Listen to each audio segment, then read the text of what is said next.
जब से corona virus आया है, सोशल डिस्टेंसिंग का कानून कोई मजाक नहीं है। लेकिन कुछ देश इस बात को लेकर बहुत ज़्यादा सख्त रहे हैं कि नियम तोड़ने वालों से कैसे निपटा जाए। जिन लोगों को पुलिस नियम तोड़ते हुए पकड़ रही है, उनसे उठक बैठक और पुशअप्स लगवा रही है। वहीं प्रैंक कॉल करने वालों पर 50,000 रुपये तक का जुर्माना है। कुछ देश नियम तोड़ने वालों को गवर्नमेंट रन आइसोलेशन में भेज रही हैं। वहीं कुछ को गंभीर धाराओं में जेल में भी डाला गया है। इस वीडियो में आप दुनिया भर में लॉकडाउन के दौरान दी गई सबसे कठोर पनिशमेंट को देखने वाले हैं। हांगकांग ने अपने नागरिकों की सुरक्षा के लिए कुछ सख्त नियम बनाए हैं, जिनमें 4 से ज़्यादा लोगों के इकट्ठा होने पर प्रतिबंध है। सोशल डिस्टेंसिंग मेंटेन करने के लिए रेस्टोरेंट को 1.5 मीटर की दूरी से ऑर्डर लेना और टेबल के बीच 5 फीट की दूरी होना अनिवार्य है। और सभी जिम और सिनेमा हॉल ऑफिशियली बंद हैं। पर जिन्होंने रूल फॉलो नहीं किए, उन्हें सरकार ने सेल्फ आइसोलेशन के आदेश दिए हैं। शहर में अब तक ऐसे 70 से ज़्यादा लोगों को हिरासत में लिया गया है जिन्होंने रूल को फॉलो नहीं किया। हांगकांग ने इन सभी को गवर्नमेंट रन आइसोलेशन में बंद कर दिया है और अब वो फ्यूचर में इन पर क्रिमिनल चार्जेस के तहत कार्रवाई करने की योजना बना रहे हैं। हांगकांग ने नियम तोड़ने वालों के लिए जीरो टॉलरेंस पॉलिसी बनाई है, जो कि काम करती हुई दिख भी रही है। गवर्नमेंट आइसोलेशन में रहने से कहीं ज़्यादा अच्छा है कि आप अपने घर में रहते हुए टीवी देख लें। जब ऑस्ट्रेलिया के प्रधानमंत्री ने 29 मार्च को लॉकडाउन की घोषणा की, तब से 2 लोगों से ज़्यादा के इकट्ठा होने पर प्रतिबंध लगा दिया गया। पर इन नियमों का उन पर कोई खास असर नहीं हुआ, जो मौसम का मजा लेने के लिए बाहर घूम रहे थे।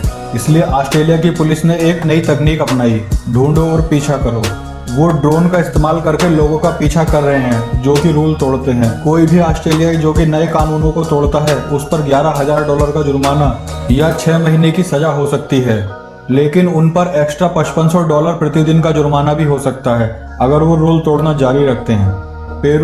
पेरू की सरकार ने $600 के एक विशेष जुर्माने की घोषणा की है, लेकिन ये उन लोगों के लिए नहीं है जो कि सेल्फ आइसोलेशन या सोशल डिस्टेंसिंग के नियमों को तोड़ते हैं।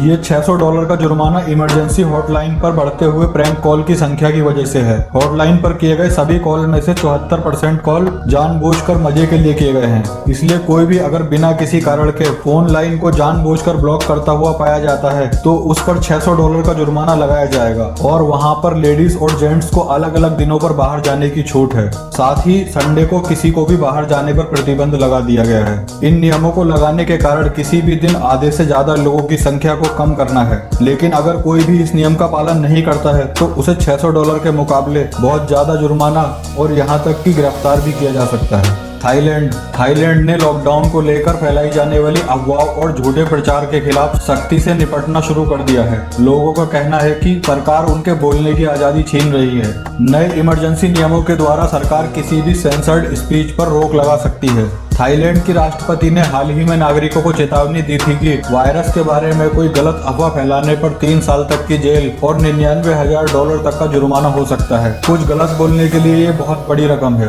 हाल ही में बैंकॉक के स्वर्ण भूमि एयरपोर्ट पर एक आदमी को इसलिए गिरफ्तार कर लिया गया क्योंकि उसने वहां वायरस की रोकथाम के इंतजाम के बारे में फेसबुक पर शिकायत की थी और उस पर नए नियमों के तहत कार्रवाई हुई। उस पर कंप्यूटर से रिलेटेड अपराध अधिनियम की धारा 14 का उल्लंघन करने का आरोप लगाया गया, जिससे कि जनता में घबराहट होने की संभावना है। और अगर वो दोषी पाया जाता है तो उसे 5 साल तक की जेल और साथ में जुर्माना भी हो सकता है। सिंगापुर ने हाल ही में स्कूलों और ज्यादातर वर्किंग प्लेस को बंद करके लॉकडाउन को कड़ा कर दिया है और इसका रिजल्ट ये हुआ कि जो लोग 3.5 फीट या 1 मीटर की दूरी नहीं रखते हैं और बिना किसी जरूरी काम से बाहर निकलते हैं, तो उन पर भारी जुर्माना लगाया जा रहा है। किसी भी सोशल डिस्टेंसिंग कानून का पालन न करने पर 10,000 सिंगापुर डॉलर या लगभग $7,000 का जुर्माना लगता है और इसी के साथ 6 महीने की जेल भी हो सकती है। मैक्सिकन सरकार इस नारे के साथ काम कर रही है कि रोकथाम हर किसी का काम है और जो ऐसा नहीं करते उन पर गंभीर जुर्माना और जेल की हवा खानी पड़ सकती है। अगर किसी में लक्षण पाए जाते हैं और वो 14 दिन आइसोलेशन में नहीं रहता, तो उसको 3 साल तक की जेल हो सकती है। साथ ही उन पर 68,800 मैक्सिकन पैसे या $3600 अमेरिकी डॉलर से ज्यादा का जुर्माना हो सकता है। लेकिन सिर्फ सेल्फ आइसोलेशन ही एक समस्या नहीं है जिससे मैक्सिको निपट रहा है।